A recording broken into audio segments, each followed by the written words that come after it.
Hi, and welcome to another edition of Studio 411. I'm your host, Larry De Silva. Boy, have we got a show for you today. We love talking sports and history, and this has got all of the above. We've got a gentleman who's been with us many times, Mark Allen Baker. He has written a book called Inside Madison Square Garden. The city ring was the altar of pugilism. Did I say that right? You said that right. I said that right. From 1925 until 2007, hosting countless championship fights, historic main events, and memorable undercards.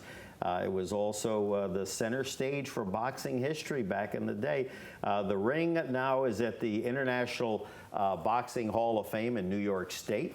Its 132 assembled pieces are a monument to the 20th century boxing legend that was called the City Ring.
And our guest, of course, needs no introduction, but I will anyway. You should know him by now. He's been on countless times. Mark Allen Baker. Mark, always good to have you here. Great to be here, Larry. Nice to see you. Now, tell me, before we get into the book, you were telling me off camera you have some news. I guess busy man, but you were asked to be part of something here in Connecticut. Connecticut's got a rich boxing history, a really rich boxing history, with some fabulous contributors to the sport. And a while ago, they were nice enough to invite me to, and actually elect me to their board of directors of the Connecticut Boxing Hall of Fame. And if you've never seen it, it's at Mohegan Sun in Uncasville, Connecticut. And it's a fabulous organization. They do an annual dinner. They bring back guests. They bring back some of the previous inductees. And it's so nice because you actually get to, rub shoulders with some of the greatest names, and not only Connecticut history, but the game's history. People like Marlon Starling, Mark Breland, just to name a few, and so many of the living inductees who come back. You can sit there, talk about the previous, the past fights of the past and some of the great days of boxing. And so they were nice enough to ask me on. I'm with a great crew, a great group of guys, and I've enjoyed it so very, very much. Now, this book, I know in past times you've been on, you were telling me, a couple of years ago, 2-3 years ago, I'm about to start writing a book, that really is, I think this is what, your 21st book Yes, now? absolutely. Between the Ropes at Madison Square Garden, the history of an iconic boxing ring, 1925 to 2007. And I know at first I thought, wait a minute, I said I know in New York they were having some issues where, they were almost kind of banning fights. And then I thought, oh, I get it. It's because that's when this ring, the iconic ring where for 82 years was there. And now then it was dismantled and brought up to the International Boxing Hall of Fame. It was perfect. I couldn't believe it. It happened in September of 2007. And when I found out, I thought they were just kidding. The director of the museum called me and he said, "You're not going to believe this, Mark, but Madison Square Garden is going to donate the ring to the International Boxing Hall of Fame in Canastota." And I was Oh my God, I couldn't believe it. And they had just built a pavilion not long ago on the grounds, and they were using it as part of the induction weekend primarily. But it was large enough that they could take the ring and they could set it up and have it just as it appeared back in the old days. So you can touch it, see it. I mean, this is where history was created. It's right there. I mean, you can go visit it. It's about maybe about a 4-hour drive from here, from the center of Hartford area. Yeah, to go up there, and it's so nice. I mean, to have a piece of history. I mean, think about it. Now, was it that phone call, or what, in addition to that, perhaps was the inspiration to write this book? How did that all? When I first saw it, I mean, what I thought, I wanted to know everything about it. Now, so I started looking for books, and naturally, every boxing writer who has ever written loves writing about the Garden. They romanticize about it, they fantasize about it. They want to go back to the golden days of boxing. They want to feel the environment, see the smoke, see where the fighters came from, and all the excitement. So for me, it was a dream come true to write about the Garden, but use the ring as the mechanism to go into the history of the Garden and really bring it all out, all those great fights of the past, not just the championship fights, but the ones that people remember that, when they were kids, because it wasn't always championship bouts. It was undercards, it was Golden Gloves, it was, amateur contests. So I said, my relationship with the Boxing Hall of Fame goes all the way back to their beginnings. So I figured, that's my calling. I have to write this book, and I'll kill myself if I don't do it, because it's so important to me. I mean, it's monumental to actually have the opportunity to write about the Garden. And on that note, we've got a little video to tie in with the book, give you a little background on what the book covers. So why don't we pause and we'll take a look at a video for the book, Between the Ropes at Madison Square Garden, The History of an Iconic Boxing Ring, 1925 to 2007. Take a look. All right. We'll pause for a second. Now, Len, do you have me on a 2-shot at all? So both of us are on camera, but if you feel the need.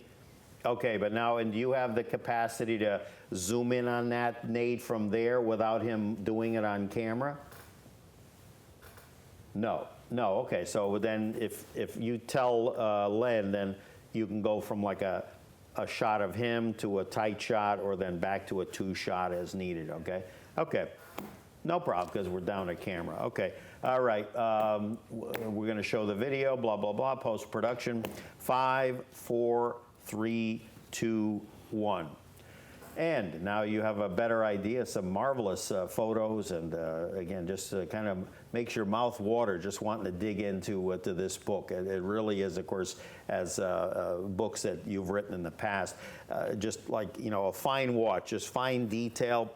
One thing when you were talking about, boxes from Connecticut or whatever, I noticed that when you write, especially sports books, you always include or make sure the reader knows that where the person is from, where they hail from, not just the state, but you give, like from whatever, the mountains of Tennessee, or the, the Hartford area in Connecticut, you know what I'm saying? So that really kind of draws in the reader, in my opinion. Well, I appreciate that. The thing that I want out of a book like this is, well, first, because I'm writing for a very detailed publisher, I want to, and it's in some cases rather costly for some people, I want to give everybody every ounce of effort I can, and every little detail I can. I don't get into a lot of fluff. There's fluff that I could include, especially with a topic like Madison Square Garden, but there were so many good fights. I needed every bit of space that I had.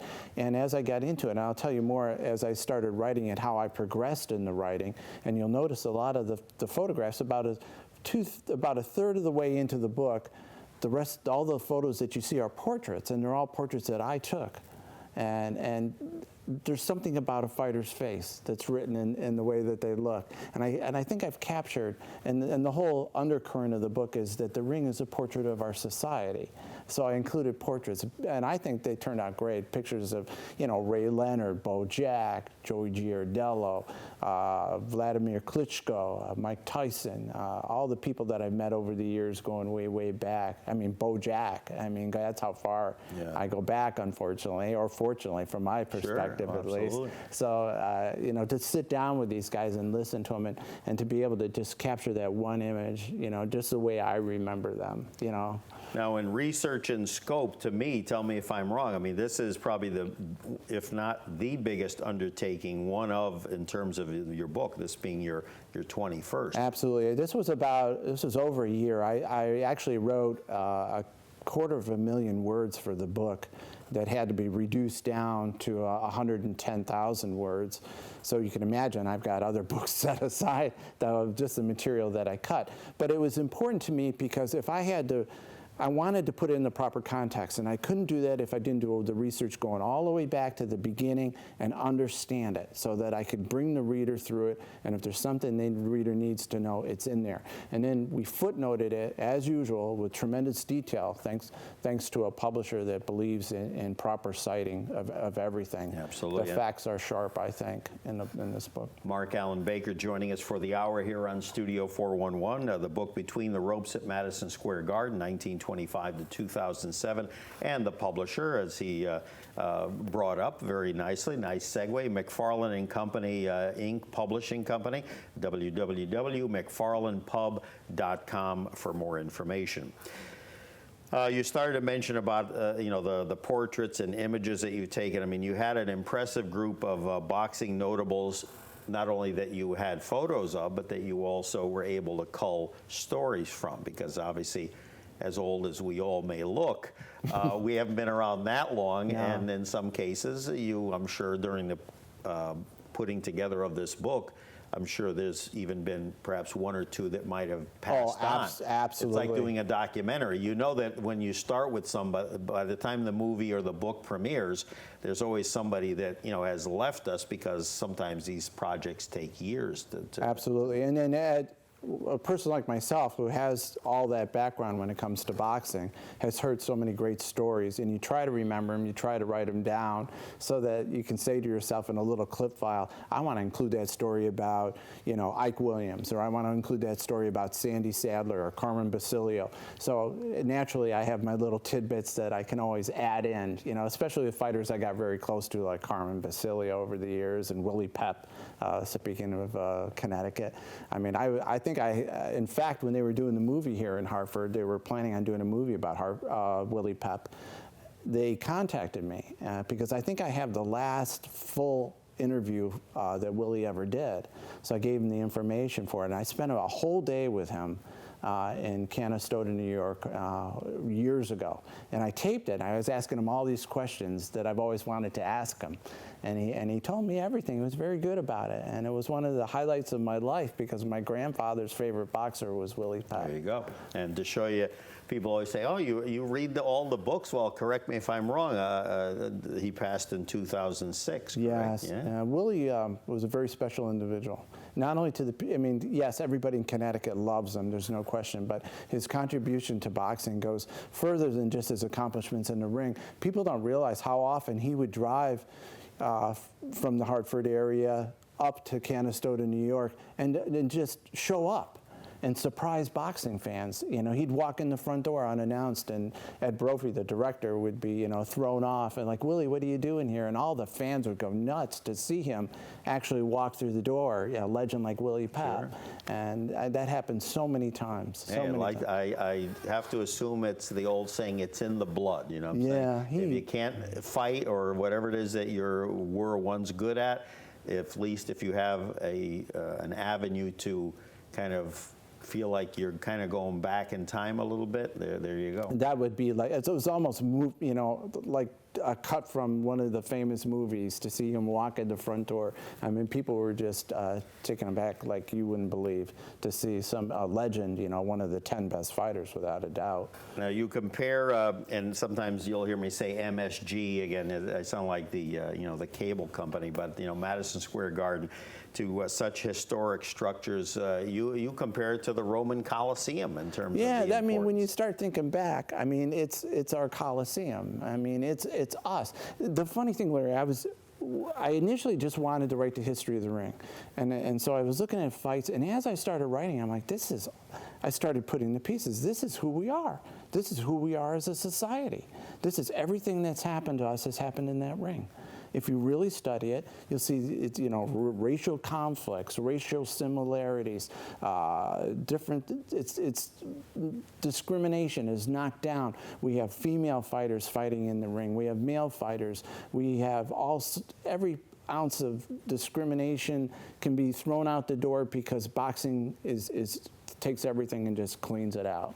And that's exactly what happened in that ring. And it was wonderful, wonderful stories that I dug up, and the reader will see that. And in the book, and again, this next point, again, is another example of things that I didn't know, or I didn't know the scope, you know what I'm saying? Mm-hmm. That, for instance, with Madison Square Garden, there's been 4 versions of the garden. Now, the first one, correct me if I'm wrong, was almost kind of like an outdoor structure. Yeah, it was an outdoor structure, and this was in Madison Square in New York, in Manhattan. And that outgrew itself, so they kept the facility, got a good architect to come in and redo the whole place, but keep it in the same area and put a roof on it. And that lasted up to Tex Ricker took control and finally said, okay, well, it's nice for a lot of things, but it's not nice for some of the things I want, which is, he realized quickly, and he's become a model for this. If you're going to have a facility like that and it's going to be profitable, you have to operate it year-round. So that's how the third version of the ring came up, and that's where you start getting hockey and basketball and all the advent of Dog those shows. and dog shows from the very beginning. Yes, absolutely. From the very beginning, the bench shows they That's used to right. call them. And We even have a shot of a program from, I think it was the earliest one I could find, from 1934. I think it was a whopping 25 cents, somewhere in there, a program that you could purchase when you would go to see an event, a boxing event. Or, you know, you mentioned a lot too, hockey was extremely popular in those days. You know, the NBA, or as we know it, didn't come until the late 40s. Yeah. But hockey, of course, you know, which really started in the late 20s, early 30s, you know, the Rangers were a big deal. Didn't win much, yeah. but they were, Thanks you know, to Tex. Yeah, exactly, you know. Yeah, but he knew enough and to do it right, to set up the facility so it could be multifunctional, make sure you got good ventilation systems, that you can put the ice in quickly, use the ice to cool the building in some situations. He was just the perfect impresario for a venue of this nature. He really was. Now, throughout your research in writing this book, what did you learn that perhaps you didn't have a full appreciation of? Like, for instance, I'm telling you that there's little nuggets throughout this book that of things, and again, I grew up in Connecticut, close enough to New York, where I was fortunate to, you know, be able to watch a lot of the events that were on, in those days, free TV or early cable. Not going back as far as a lot of the folks in the early years of this book. But again, does something strike you as that said, wow, I didn't really have a firm appreciation? The immediate thing that comes out is the contributions of so many individuals. I mean, obviously, Tex Ricker shines immediately when you think of the Garden. The transition to be lucky enough to have somebody like Mike Jacobs come along right after Tex Ricker, and then have so many other gifted individuals whose names have become synonymous almost with the Garden. People like Don Dunphy come to mind. Even people that, you know, later contributed at a minor level who I didn't realize were just so gifted, like Gil Clancy, who is the gifted trainer of Emil Griffith, comes to mind, but Gil trained a lot of people and ended up contributing as an announcer, doing a lot of Garden fights. So it's the contributions of individuals that really that I started to see, especially, I guess, one thing that really hit me hard was the ring was also used in the theater, the Felt Forum. This Yes, ring which moved in there. was below the So later new version was below the main floor. Exactly. Of the garden. So new names start surfacing. Names I didn't realize contributed as much to boxing as they did. Names like Kevin Kelly, names like Junior Jones, Iran Barkley, Buddy McGirt. These people, I mean, it's sensational when it came to boxing. Multi-talented. I didn't realize, I knew they were good, but you never really know how good until you start digging. Now, you mentioned again the first MSG. Again, there were 4 structures that have been called Madison Square Garden. So that one opened in 25. The third one opened in 25. Oh, the third one did. Or, yeah, I thought it was the first one. The third one did. Oh, okay. Tex came in before that in the second version and started to design. He wanted to build another version of the garden. He came in, and just as he opened it, he passed away. And that's when they were looking all over for replacement. Obviously, you can't replace Tex Rickard, Jacob surfaces. And then that garden, the third version, where you get all the great performances of Friday night fights and all that comes to light, lasts until '68 when they move the ring and all the facilities. And they literally, in other words, the new one was not constructed on the site of the old one. It was actually elsewhere, correct? Yeah, that moved to 49th and 8th Ave, the third one, and then now it's down where it is now over Penn Station, the last version of the garden. Oh, absolutely, yeah. And that's where, when it came to, I mean, so many fights stick out, but the one fight that people always go back to is Ali Frazier, which is the fight.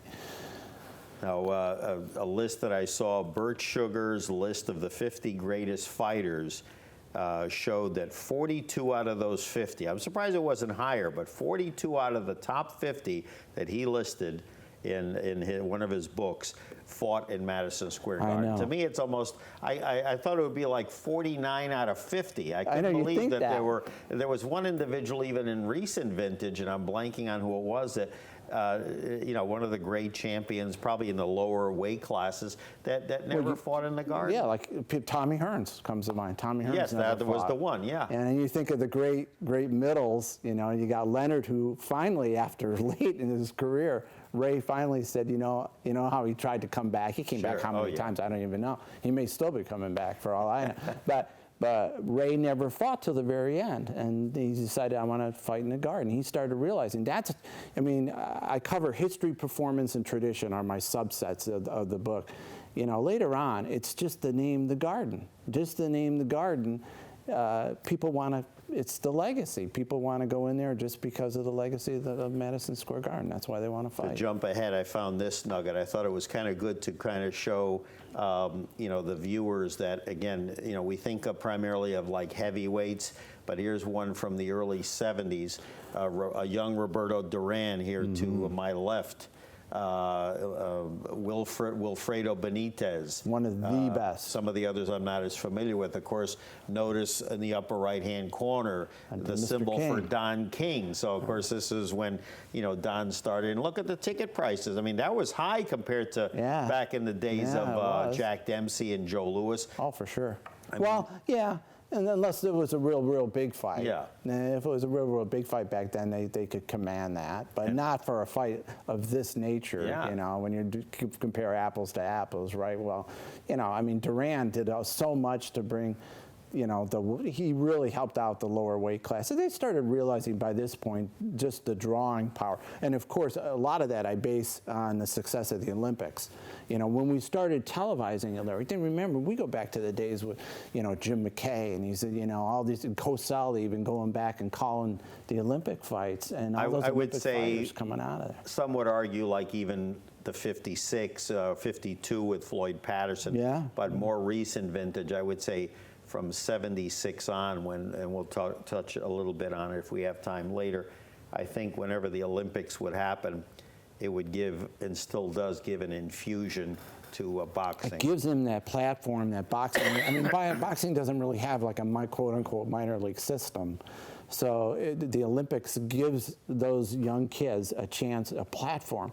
And naturally, the networks, started capitalizing on it. And the one that constantly I think of is Ray Leonard. I mean, Ray Leonard was packaged during those Olympic Games like nobody else had ever been packaged before. Another tidbit, I looked and I think I did a quadruple take because I was like, am I reading what I'm reading? In 1898, I did not know this, the 5 boroughs of New York were consolidated into one city. I just thought New York City was always New York City with the 5 boroughs. I didn't realize until 1898 that they were like separate entities. Oh yeah, and what a book just on New York City. It started when I originally had this idea. I was going to go because there's a lot of other venues in New York besides the Garden, but the Garden's the premier one. I was going to do just New York City boxing. But once you start getting into the Garden, I had to build multiple databases for the Garden, and it just got, oh my gosh, you're talking thousands and thousands and thousands of fights. And it was just an incredible amount of work, and it would be huge, and the publisher would kill me if I had to come back and give him $4 or $5 bucks. An encyclopedia. Especially the way I write. There you go. Talk about, and you mentioned one already, important figures in boxing during that era around World War I. You mentioned Tex Rickard. As far as promoter, talk a little bit about, of course, boxing legend Jack Dempsey. Dempsey, it was really Dempsey, Rickard, and Kearns. I mean, Dempsey had Kearns. Kearns was his trainer and his manager, and Rickard was the premier promoter. Dempsey was the meal ticket. They all knew it, and they rode Dempsey. Dempsey didn't fight in this ring because by the time 1925 came around, Jack Dempsey was too big for this ring. Jack Dempsey was a stadium draw. He was Boyles. He was, massive stadiums. But Dempsey was, every promoter needs a meal ticket. They all know that. They try to line him up so that they keep the family fed, right? But Dempsey Dempsey ruled the 20s. They managed him with kick gloves. Kick gloves. They wouldn't allow him to fight certain fighters. The fighter that comes to mind, and all the boxing fans out there know it, is a fighter by the name of Harry Wills, who tried for years to fight Jack Dempsey, but they wouldn't allow him to fight him. Here's a curve for you. Not a trick question, but just, because you and I are from the same era and kind of always liked to study about boxing, especially from years before we were, able to enjoy it. Name 3, and now that you've written this book, name 3, in your opinion, of the most beloved boxers to have fought in Madison Square Garden. Not in any order, just 3 that you would say that stood out in your research for this book. You got it. The first name is my generation, Muhammad Ali. Muhammad Ali, as much as I was a Joe Frazier fan, okay. Yes, was I, yeah. He's just elevated the game, and he brought to it.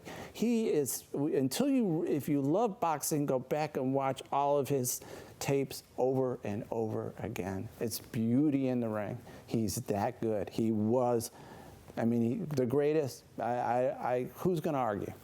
He was that good, but obviously Ali comes to mind. Other fighters, I like some of the, maybe not so popular. I like Basilio because I'm an upstate New York guy too. Carmen just fought his heart out. He just fought against anything. And I can always remember the gravel voice of Carmen Basilio. Ma, come on over here. You need jab. These guys, again, people forget. It's not like now where they get one person and they knock off for a year or two. These guys, especially some of the statistics you give in the book, they were fighting sometimes 5, 6, 7, 10 fights a year. This was, again, obviously, things were different. But again, you look at some of them. Their training I think was it's almost Johnny Dundee who holds the record. It's like 300 and some fights in a career. Their training was almost, instead of going out to run like Rocky did, it was like, okay, get in the ring now. Maybe they'd fight some people that were lesser quality, but still. Some people, it was just a matter of paying the bills. In a lot of cases, it wasn't until. How many Dempseys were there? There weren't that many. So, Dempsey was the exceptions. And I point out a lot more in the future books that I've got following this, is just some of these fighters were making 10 times the annual salary of an average man. I mean, it was just huge. Even the fighters you don't even think about. I mean, many of them, especially the black fighters who never got an opportunity to fight here, I mean, they were going over to Paris and they were having a field day. And they were making money hand over fist because they weren't allowed any opportunities here. Now, how about, in your opinion, 3 of the most hated boxers to have fought in Madison Square Garden? I'll finish my third, and I'll say ahead, Tyson. Tyson, just because I liked watching Mike Tyson recently. He could be in either camp, to be honest with you. Hated fighters. I mean, I'm going to get killed for this too. Jack Sharkey from Binghamton, and I'm a Binghamton-born guy too. But Jack Sharkey was a dirty, dirty fighter. I mean, he was tough. Ezra Charles, for some reason, people don't seem to give him his due. I go back, some of them, I hate to say it almost, but, like Tyson, the people that love Tyson, people that don't love Tyson. But he brought an excitement we hadn't seen since Ali.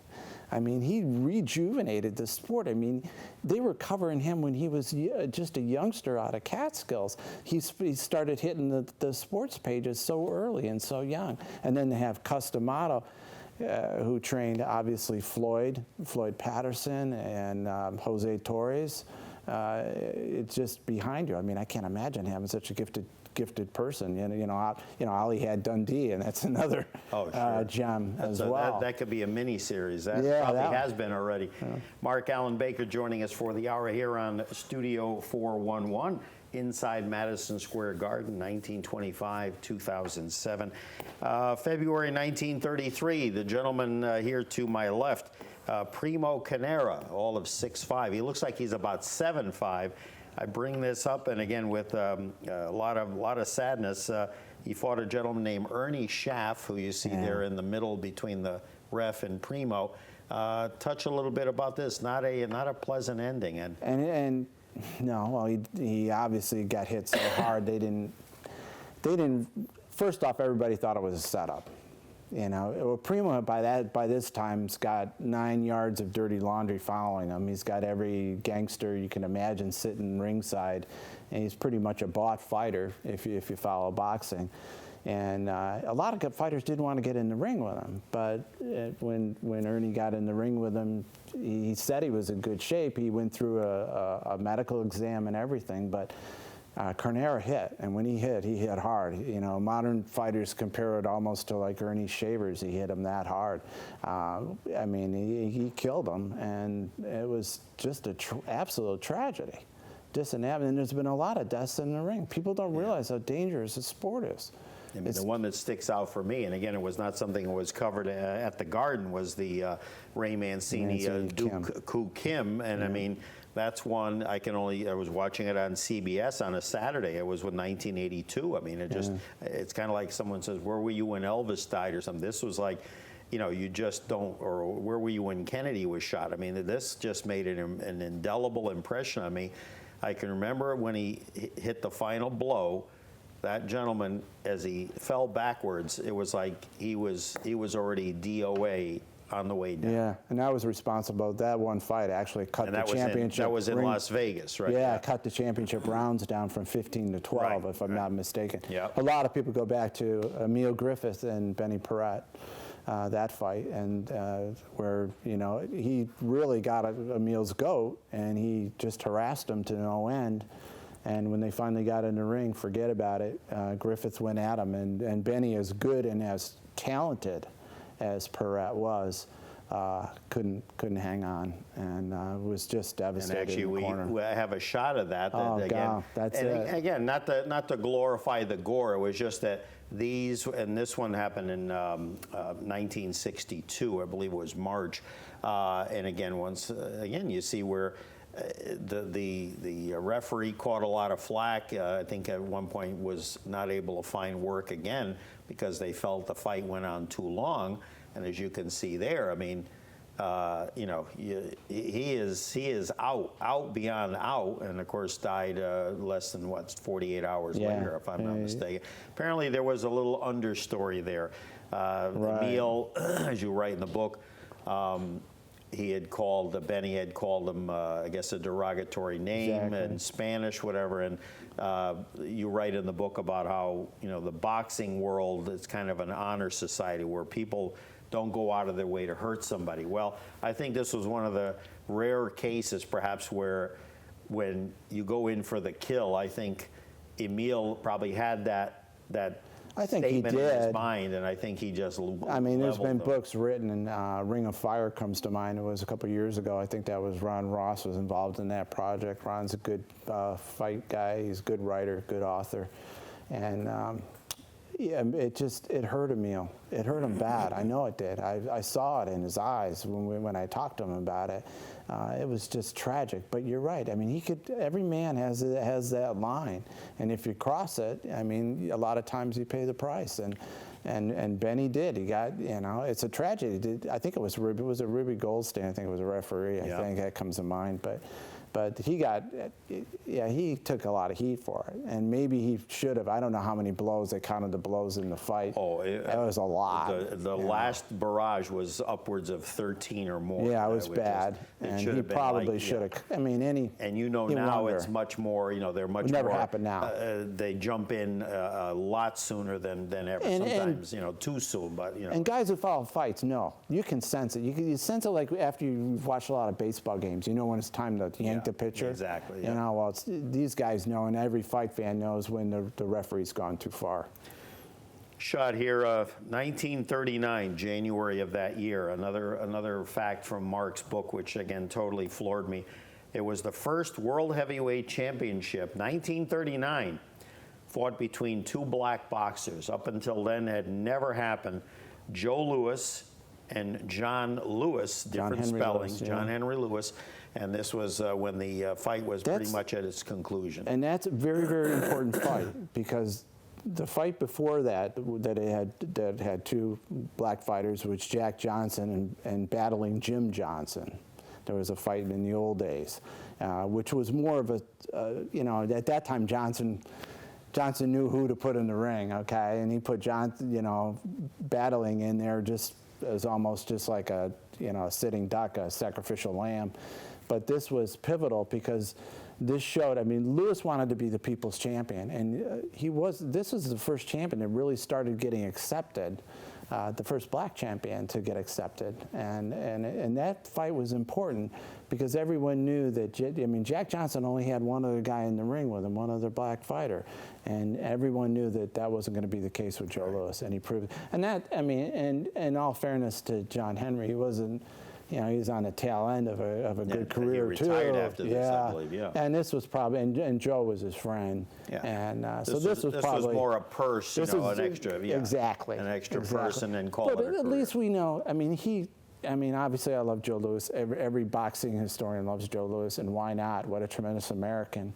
And, that was a gift, and I don't fault him for that.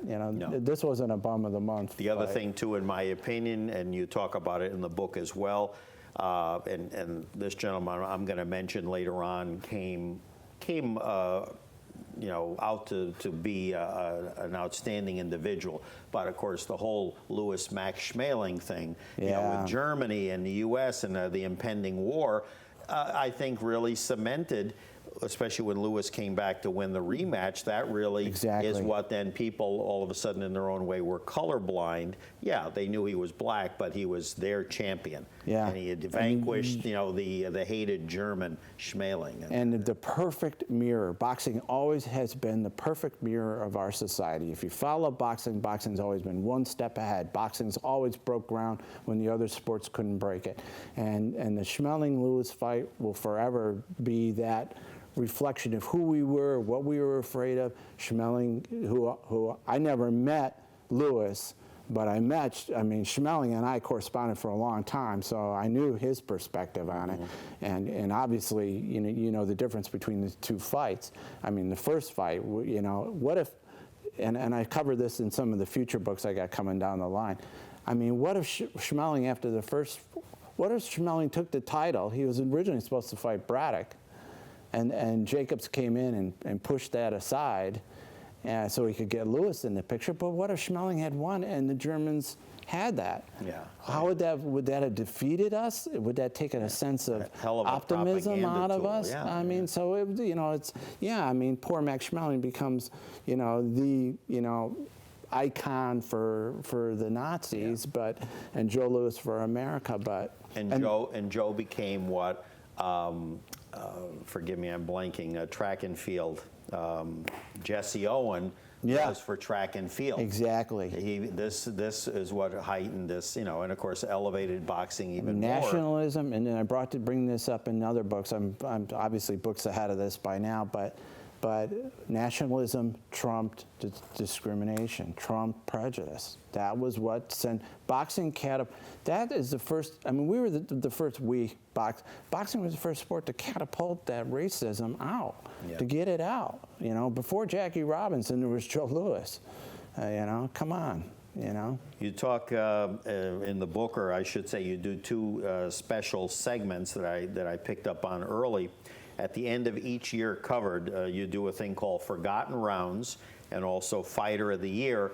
How did you kind of come up with that notion? That was brutal. I went through every sports section going all the way back to 1875, all the way up, went through all the Garden coverage. Oh, God.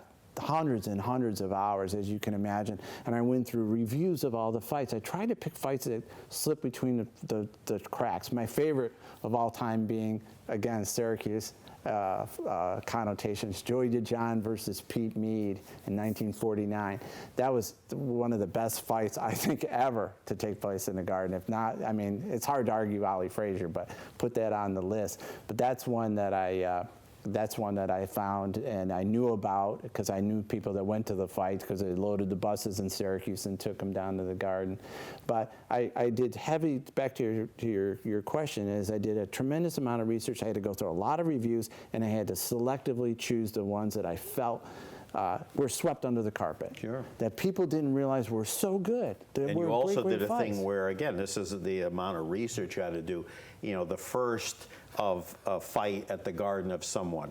The one I could tell you were taking great pride in mentioning the final appearances of so-and-so, so-and-so, and so-and-so, And so, again, it really is like a labor of love here. You could really pay homage to these people.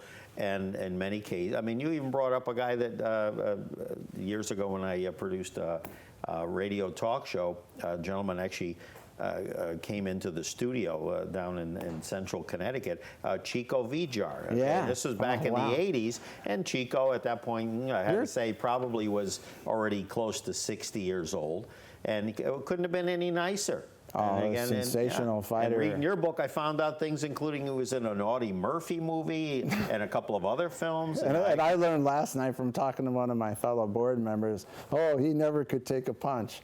Everyone said, Chico couldn't take a punch, but I'm like, I might argue that a few cases here and there. But he's a great story. He studied at NYU. He knew the value of education. He studied acting, which is why he got those gigs that he did later in a couple of films.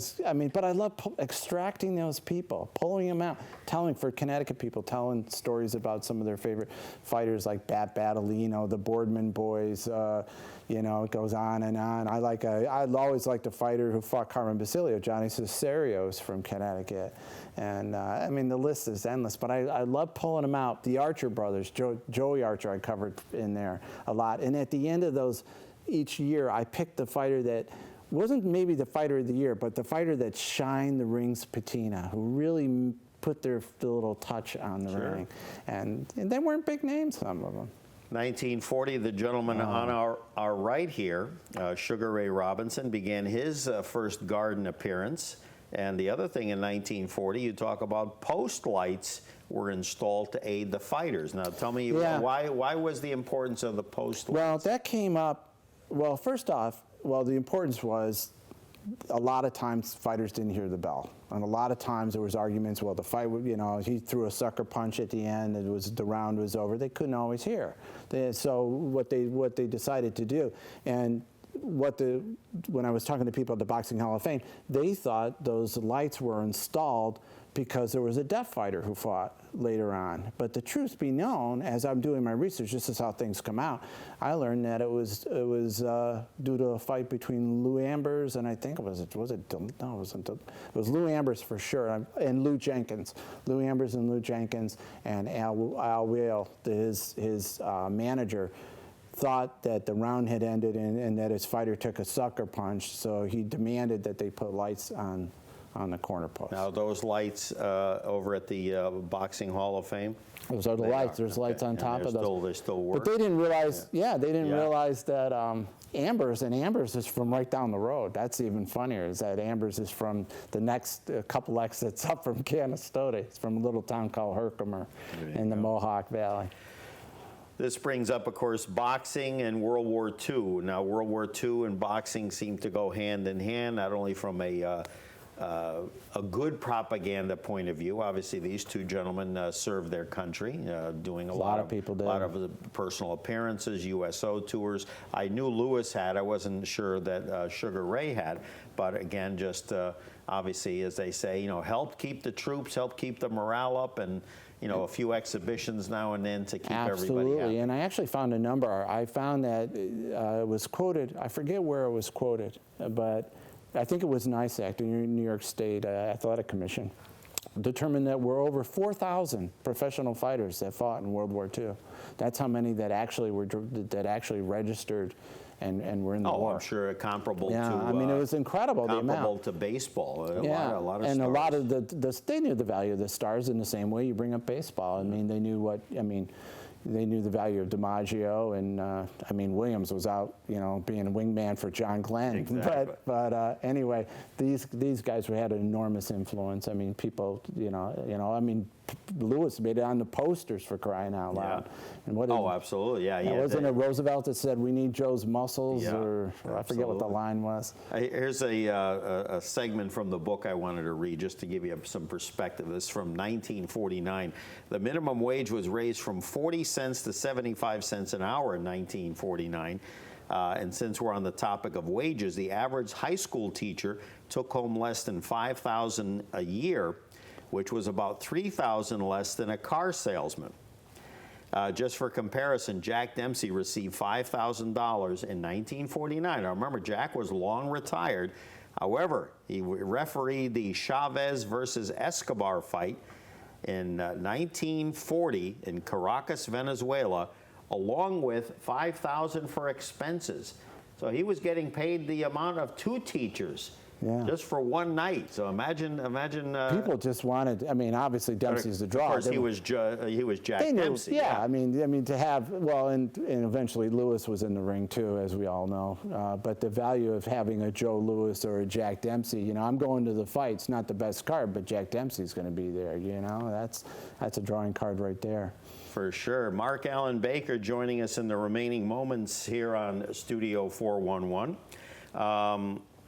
What was I going to say? In your opinion, because our cameraman, our floor manager, Lenroy, he's a big boxing fan. I know. So I want to toss this one in for him. What, in your opinion, was the greatest decade for boxing at Madison Square Garden? That's a tough one. Well, as funny as it sounds, despite all the corruption, I like the 50s. Mainly, I know the corruption of the IBC, but that corruption also surfaced some other fighters. Because once some of those people started, once the battles began, it was obvious that the fight managers weren't going to allow their good fighters into the garden, and the garden management was saying, the heck with you guys, we'll go out and get better fighters. There's this whole international market. A lot of fighters surfaced then, and I thought, the one Connecticut fighter that comes to mind is Gaspar Ortega. A great. I had never heard of him until I read your book. Great fighter. He and Mike are in the Connecticut Boxing Hall of Fame. His son Mike's a referee, and Gaspar Ortega, who's I've had the pleasure and many people in Connecticut to meet, was an outstanding fighter who surfaced and was a regular on Friday night fights and loved and certainly loved by he's got so many Connecticut fans. The man doesn't realize how much we cherish him, I don't think. some stats as we wind down the hour with our guest, Mark Allen Baker. The book Inside Madison Square Garden, 1925 to 2007. March 1954, color television broadcast by NBC for the first time, Madison Square Garden. Of course, most people didn't have color TV, Nope. so that kind of was, you know, a nice thing in name only. You know. I mean, after the war. I mean, color TV was around before the war, but obviously the resources were pulled out. And nobody could afford it. Like I said, And there was technology no videotape, so if you see a fight and your great-grandfather says, but I remember that in color, well, the kinescope's going to be in black and white because really it was just a film camera filming a monitor, so, you know, it would not be. Now, the impact of TV on boxing attendance, that obviously had a big impact. They didn't know how, they weren't sure what this whole technology thing, how was this going to play into promotion? I mean, is this going to take away? Are we going to be? Soon they were scared at first. Some of the attendance did tail off at first, but they also started to learn that if they used TV properly, they could create their meal tickets. They could create fighters on Friday nights. That people that would have gone, we were talking about one last night, Chuck Davey comes to mind. Chuck fought many times, very popular in the Garden. A lot of great Friday night fighters. Willie comes to mind, Willie Pep, of course. Here's an example of later on as we wind down the hour with Mark from 1990, Fighting Mad, Michael Dynamite Dokes, who, by the way, was in the one we saw with Roberto Duran. I didn't notice until now. He was actually there, so that was pure coincidence. This is towards the end of his career. And Donovan Razor Ruddock, that's from my cameraman Lenroy's era. Wow. I bet you remembers Razor Ruddock. Yeah, so, you know, and again, it was tough. Yeah. And of course then, you know, when you and I were kids, you know, there were, you know, the networks and everything else. And then, of course, one thing which we'll have to talk about some other time was after the Emil Griffith fight, because that was broadcast on national television, then the networks really backed off for a long time. And that's always been the case. You go back, I mean, boxing has always fought so many concerns, religious concerns, different groups that have hated boxing and wanted boxing off there, wanted boxing done away with completely. And boxing is always going to be with us. It's a part of our life. It goes all the way back to our very existence. We need another show, so we're definitely going to have to do the second half of the century with Mark, because again, there's just so much history to cover. This iconic ring, and we thank you for coming again. As always, we look forward to continued works. So again, always welcome on the program. Thank you so much. We are going to leave. We've got a little clip that I was able to uncover. Some Golden Glove competition, a universal newsreel from back in 1951, if I'm not mistaken. So we thank you for joining us here on this hour, Studio 411. Mark Allen Baker on my left, Larry DeSilva, your host. Enjoy the clip, and we'll see you next time. Take care.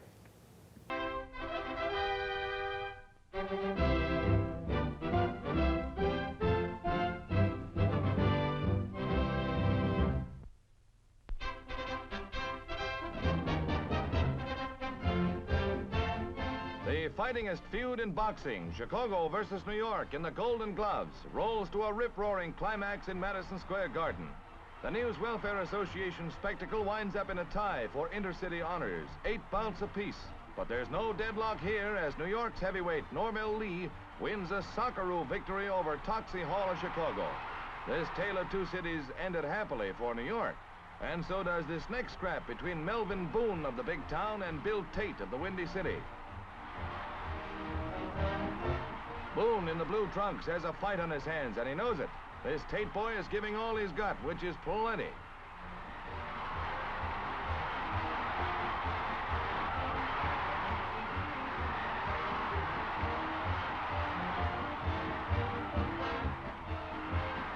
Like another Boone, Melvin's aim is right to the point.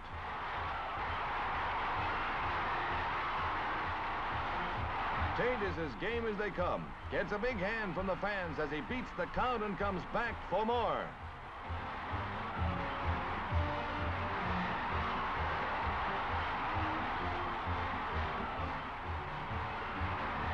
Boone bangs again, and this time Tate is tagged for keeps.